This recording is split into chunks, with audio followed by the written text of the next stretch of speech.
माननीय मुख्यमंत्री श्री अरविंद केजरीवाल जी चर्चा का उत्तर देंगे।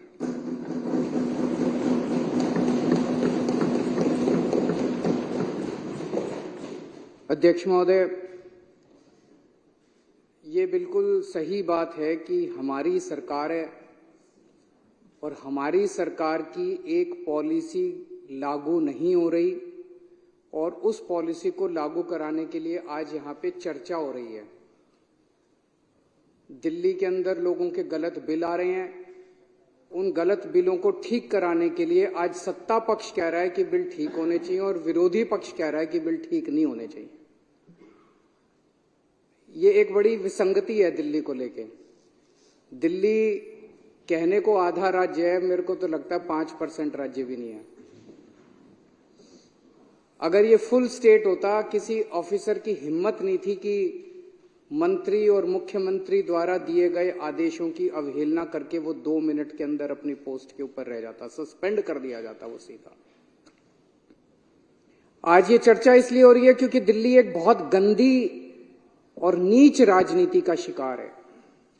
आज ये चर्चा इसलिए हो रही है क्योंकि दिल्ली एक पूर्ण राज्य नहीं है और इसके बदौलत रियल पावर जो है वो केंद्र सरकार के पास है। केंद्र सरकार दूसरी पार्टी की है और वो दूसरी पार्टी नहीं चाहती कि दिल्ली के अंदर चुनी हुई सरकार अपना काम कर सके। अभी मेरे भाई सौरभ भारद्वाज जी ने बहुत विस्तार से इस पूरी स्कीम के बारे में बताया। मैं इसको संक्षेप में बताना चाहूंगा कि दिल्ली के अंदर लगभग 27 लाख कंज्यूमर है मोटा मोटा। इन 27 लाख में से लगभग 10.5 लाख कंज्यूमर ऐसे हैं, यानी कि 40% कंज्यूमर्स ऑफ दिल्ली वो ऐसे हैं जो अपना बिल नहीं भर रहे। वो बिल क्यों नहीं भर रहे? क्योंकि उनको लगता है कि उनके बिल गलत आए हैं, उनके बिल बढ़ चढ़ के आए हैं और उनके बिल सही नहीं है, इसलिए वो अपने बिल नहीं भर रहे। ये कोई छोटी मोटी वो नहीं है। 40% दिल्ली के लोग, डोमेस्टिक कंज्यूमर्स, अगर बिल नहीं भर रहे तो इसके किसी भी जिम्मेदार सरकार की ये जिम्मेदारी बनती है कि वो इसके बारे में कोई पॉलिसी डिसीजन लेके आए। तो एक तरफ सारे कंज्यूमर्स दुखी हैं, कंज्यूमर चक्कर पे चक्कर लगाते हैं अपने बिल ठीक कराने के लिए, चक्कर पे चक्कर लगाते हैं, दलालों के चक्कर लगा रहे हैं, रिश्वतखोरी चल रही है, हर किस्म का गलत काम चल रहा है इस वजह से कि इतने सारे बिल पेंडिंग पड़े हुए हैं, इतने सारे बिल गलत हैं। ये बिल गलत क्यों हैं? इसके बहुत सारे कारण हैं, लेकिन एक बहुत बड़ा कारण बिल गलत आने का, ये कोविड के दौरान जब बहुत महीनों तक मीटर रीडिंग लेने के लिए नहीं गए, कई महीनों तक बिल जनरेट नहीं हुए, कईयों के बिल जनरेट हुए तो एवरेज के ऊपर जनरेट कर दिए गए, किसी की फर्जी रीडिंग लिख दी गई। कोविड के दौरान इतने लार्ज स्केल के ऊपर प्रॉब्लम हुई कि आज 40% दिल्ली जो है वो गलत बिलों, इन्फ्लेटेड बिल्स का शिकार है। हमारी सरकार आम आदमी की सरकार है, जनता की सरकार है। हम जनता की भलाई देखते हैं। जैसा अभी और भी कईयों ने बताया कि रोज अगर आप एमएलए दफ्तर में बैठे तो सुबह से शाम तक बिल ठीक कराने वालों का तांता लगा हुआ है। इसे कैसे नजरअंदाज किया जा सकता है? इन लोगों ने आज तक ऐसे जनता की समस्याओं को नजरअंदाज किया और जनता की समस्याओं पे खुशी मनाई, इसलिए आज इनका ये हाल है कि कभी 3 सीट आती है इनकी, कभी 8 सीट आती है। अब हम जनता की समस्याओं का समाधान, इन समस्याओं का समाधान करने के लिए एक योजना लेके आए, वन टाइम सेटलमेंट स्कीम। इस योजना में मोटा मोटा ये है भाई, पिछले 2, 3 साल, 4 साल जब से आपने बिल नहीं दिए, उस दौरान अगर आपकी 2 या 2 से ज्यादा ओके रीडिंग मिलती है, ऐसी रीडिंग जो आप भी सहमत हो, जल बोर्ड भी सहमत है, 2 या 2 से ज्यादा ओके रीडिंग है तो उनको मान लिया जाएगा, उसकी एवरेज ले ली जाएगी और उसकी एवरेज से बाकी सारे महीनों को मल्टीप्लाई कर दिया जाएगा। भाई आपकी एक रीडिंग आ रही है मान लो 18,000 लीटर, एक रीडिंग है 21,000 लीटर, आप कहते हो ये 2 सही है, तो 21 और 18 39,000 लीटर हो गई। 39 को 2 से डिवाइड किया, 19.5 हो गया, ये आपकी एवरेज रीडिंग। तो जितने महीनों का आपने बिल नहीं दिया उतने महीनों का इसके हिसाब से मल्टीप्लाई करके आपका बिल जनरेट कर देंगे। तो उस हिसाब से एक तो ये हो गया कि भाई जिसकी 2 या 2 से ज्यादा ओके रीडिंग है, ओके रीडिंग को कैलकुलेट। कई लोग जैसे इन्होंने बताया 2012 से किसी ने बिल ही नहीं दे रखे, मीटर ही नहीं लगा रखा, ऐसे लोग अगर अब मीटर लगाने को तैयार हो जाते हैं तो हम ये देखेंगे उसके आस पड़ोस की, उसकी गली में रहने वालों का क्या बिल आया, क्योंकि पड़ोसी तो सेम कैटेगरी के लोग हैं। ये भी, इसका भी लिविंग स्टैंडर्ड वैसा ही है, उसका भी लिविंग स्टैंडर्ड, कच्ची कॉलोनी में रहने वाले का लिविंग स्टैंडर्ड एक जैसा है, झुग्गियों में रहने वालों का लिविंग स्टैंडर्ड एक जैसा है, रीसेटलमेंट में रहने वालों का एक जैसा है, वसंत विहार में रहने वालों का। तो हम ये देखेंगे कि उस गली के अंदर बाकी लोगों का बिल कैसे आ रहा है। तो नेबरहुड की स्कीम इसके अंदर है, जो गली के लोगों का जिस ट्रेंड पे बिल आ रहा है उसी हिसाब से इसका भी बिल मान लिया जाएगा। इतनी अच्छी स्कीम, इतनी शानदार स्कीम कैसे कहां हो सकती है, इतनी सही स्कीम है। इसमें भी अगर कुछ कमियां तो हम इनके साथ चर्चा करने को तैयार है। बीजेपी वाले आए बैठे हमारे साथ चर्चा करें, कुछ चेंजेस बताएंगे, हम चेंजेस कर लेंगे, उसके अंदर कोई दिक्कत नहीं है। हम तो जनता के लिए काम कर रहे हैं। तो इसमें मान लीजिए किसी का अब एवरेज आ गया 20,000 लीटर से कम, तो 20,000 लीटर से कम अगर हो गया तो उसके 5-7 साल का सारा बिल माफ हो जाएगा। और अगर किसी का ज्यादा आ गया तो उसका ज्यादा के हिसाब से एलपीएससी और इंटरेस्ट माफ करके और हम बाकी बिल उससे ले लेंगे। हमारा अपना अंदाजा है कि इस हिसाब से लगभग 10.5 लाख में से 90% से ज्यादा लोगों का पानी का बिल जो है वो 20,000 लीटर से कम आएगा और उनका सारा पुराना बिल माफ हो जाएगा, बिना एक भी पैसा दिए उनके दफ्तरों के चक्कर बंद हो जाएंगे और वो अपना सुख शांति से जीना शुरू कर देंगे। दूसरी तरफ जल बोर्ड दुखी हो रहा है, क्योंकि जल बोर्ड के 10.5 लाख कंज्यूमर बिल नहीं दे रहे। वो हर बार फर्जी बिल रेज कर रहे हैं, हर बार अपने खातों में दिखा रहे हैं।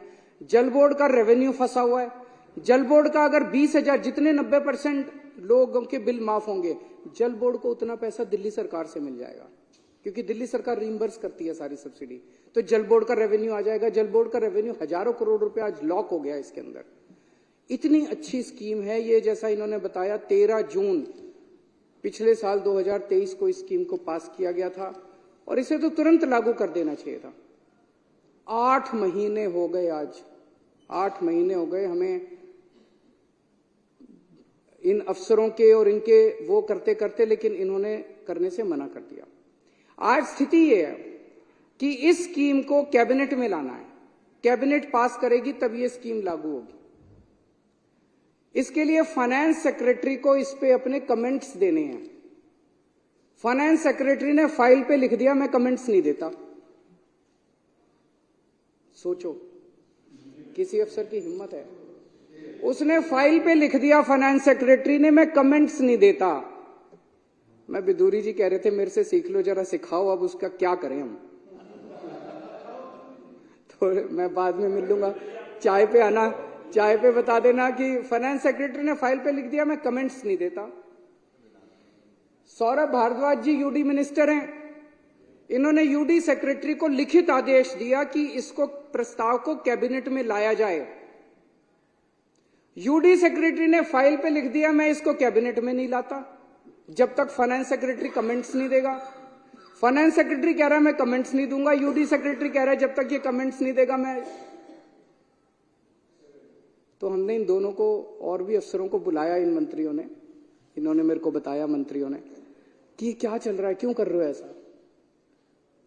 तो अध्यक्ष महोदय आपको जान के ताज्जुब होगा कि 1-2 सीनियर मोस्ट आईएएस अफसर प्रिंसिपल सेक्रेटरी लेवल के फूट फूट के रोने लग गए, आंसू बह रहे थे उनकी आंखों से। ये उम्र रोने की नहीं है, एक आईएएस अफसर को इस तरह से मैंने रोते हुए नहीं देखा। फूट फूट के रोने लग गए, बोले जी हमारी नौकरी का सवाल है, हमें धमकी दी जा रही है। हमने कहा कौन दे रहा है? कहता हायर अप्स। हायर अप्स का क्या मतलब है आप लोग सोच सकते हो। ऊंचे से हमको धमकी दी जा रही है कि अगर तुमने ये स्कीम पास कर दी दिल्ली वालों के लिए तो तुमको सस्पेंड कर देंगे। अगर तुमने ये स्कीम पास कर दी, इसलिए इतना लड़ रहे हैं। सर्विसेज करते रहते हैं, क्यों करते रहते हैं ये? नीयत खराब है इन लोगों की। सर्विसेज चाहिए, सर्विसेज, इसीलिए उनको धमकी दी जा रही है तुम्हें सस्पेंड कर देंगे, तुम्हें नौकरी से निकाल देंगे, तुम्हारे को जेल भेज देंगे, ईडी सीबीआई छोड़ देंगे तुम्हारे पीछे। वो बोले जी आप हमें, सर आप कहो तो इस्तीफा दे देंगे हम नौकरी से, लेकिन ये स्कीम हम पास नहीं कर सकते। एक तरह से दिल्ली के अंदर एक सीरियस कॉन्स्टिट्यूशनल क्राइसिस पैदा हो गया है, जिसके अंदर ऑफिसर्स ने लिख के दे दिया है कि हम काम नहीं करेंगे। अगर वो काम नहीं करेंगे, ऑफिसर्स लिख के दे रहे हैं कि काम नहीं करेंगे, सरकार कैसे चलेगी? क्या सरकार 2 दिन भी चल सकती है? क्या ये शोभा देता है केंद्र सरकार को, बीजेपी को? ये शोभा देता है? इस स्थिति के अंदर उन्होंने दिल्ली की चुनी हुई सरकार को लाके खड़ा कर दिया है। और इस सारी के पीछे कौन है? इस सब के पीछे बीजेपी है। बीजेपी दिल्ली वालों से नफरत करती है, नफरत करती है। दिल्ली वाले दुखी होते हैं, बीजेपी में खुशी की लहर दौड़ जाती है। दिल्ली वाले दुखी हैं, दिल्ली वाले बीमार होते हैं, बीजेपी वाले आनंदित होते हैं।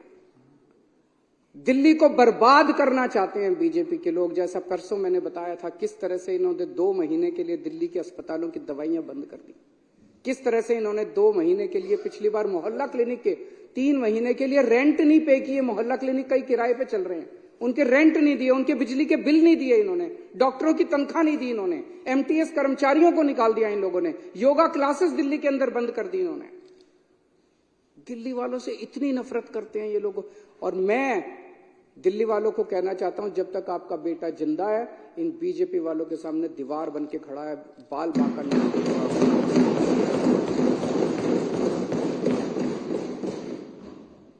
और अब ये इस स्कीम का विरोध कर रहे हैं। मुझे बेहद खुशी है, अभी अभी इन्होंने बिदुड़ी साहब ने कहा कि हम स्कीम का विरोध नहीं कर रहे। अगर आप स्कीम का विरोध नहीं करते बिदुड़ी जी, राजनीति एक तरफ है। आपसे मेरा निवेदन है, आप ही के एलजी हैं, आप ही की पार्टी के हैं, आप एक बार सारे जाके, आप सारा क्रेडिट आपका, मैं लाल किले के ऊपर खड़ा होकर चिल्लाऊंगा जोर जोर से कि बीजेपी वालों ने कराया, वोट बीजेपी वालों को दे दे। मैं बोलूंगा कि बीजेपी वालों ने कराया, वोट बीजेपी, वोट के लिए कर रहे हो और तो कोई कारण नहीं है। वोट आप ले लो सारे, हमें नहीं चाहिए वोट, हमें तो सेवा करने का मौका मिला। यही भगवान ने कोई पुराने जन्म में पुण्य किए होंगे हम लोगों ने, जो हमें ये मौका दे दिया भगवान ने। ये सारी चीजें लेके मैं एलजी साहब के पास गया। मैंने एलजी साहब को बताया, मैंने कहा एलजी साहब ये धमकी दी जा रही है अफसरों को, उनको कहा जा रहा है कि अगर तुमने खबरदार अगर ये स्कीम पास कर दी तो तुमको बख्शेंगे नहीं। तो एलजी साहब ने कहा कि उनको इसके बारे में जानकारी नहीं है और उनका इससे कोई लेना देना नहीं है, उनको इसके बारे में पता नहीं है। तो आज मैं इस सदन के माध्यम से एलजी साहब से हाथ जोड़ के विनती करना चाहता हूं कि एलजी साहब, एक बार अगर आप फोन भी कर देंगे उठा के इन अफसरों को कि भाई ये स्कीम पास करनी है, शाम तक स्कीम पास हो जाएगी, इतना ही है बस, 3 घंटे में स्कीम पास हो जाएगी, 3 घंटे का है। मेरी एलजी साहब से निवेदन है, हाथ जोड़ के सारे सदन की तरफ से, इस पूरे सदन की तरफ से मेरा निवेदन है, एलजी साहब इस स्कीम को आप अफसरों को फोन कर दो और वो कर दें। और अगर आपके फोन के बावजूद नहीं करें तो एलजी साहब के पास पावर है इनको सस्पेंड करने की, हमारे पास तो नहीं है। तो इन अफसरों को तुरंत सस्पेंड किया जाए और उनको नौकरी से बाहर किया जाए, अगर उसके बावजूद भी ये लोग ना करें। यहां जितने आप लोग बैठे हैं, मेरी आप सब लोगों से निवेदन है, जितने एमएलए बैठे हैं, इन 10.5 लाख परिवारों के घर घर जाना, एक एक के घर जाना आप लोग, और घर घर जाके जनता से कहना कि आपका बिल गलत आया है जी। वो कहेगा हाँ जी आया। बोलो जी ये बीजेपी वाले करा रहे हैं, पर चिंता मत करो, आपका बेटा लगा हुआ है, आपका बेटा आपका बिल ठीक करा के छोड़ेगा। जब तक ठीक नहीं हो जाता बिल भरने की जरूरत नहीं है, हम हैं आपके साथ। कोई बिल भरने की जरूरत नहीं है, कोई चक्कर काटने की जरूरत नहीं है, जल बोर्ड के चक्कर काटना बंद कर दो।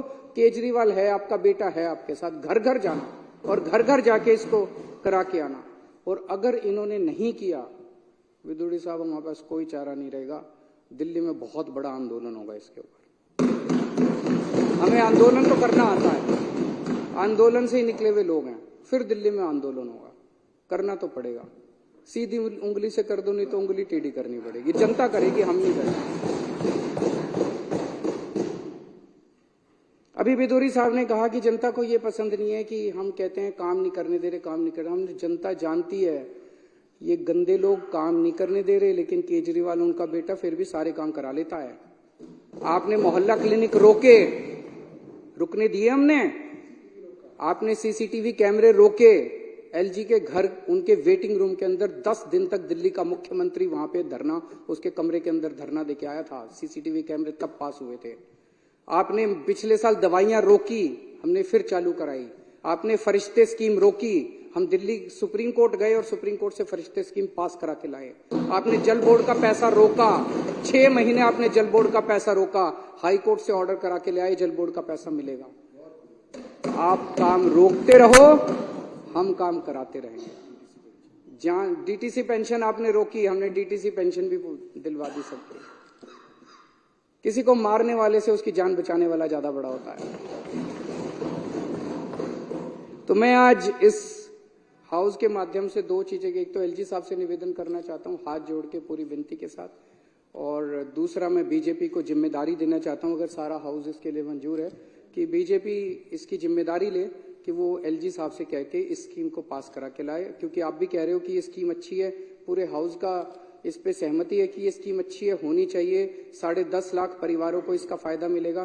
तो आप इसकी जिम्मेदारी लेके इसको करा के लाइए। बहुत बहुत शुक्रिया, मैं इसका समर्थन करता हूँ।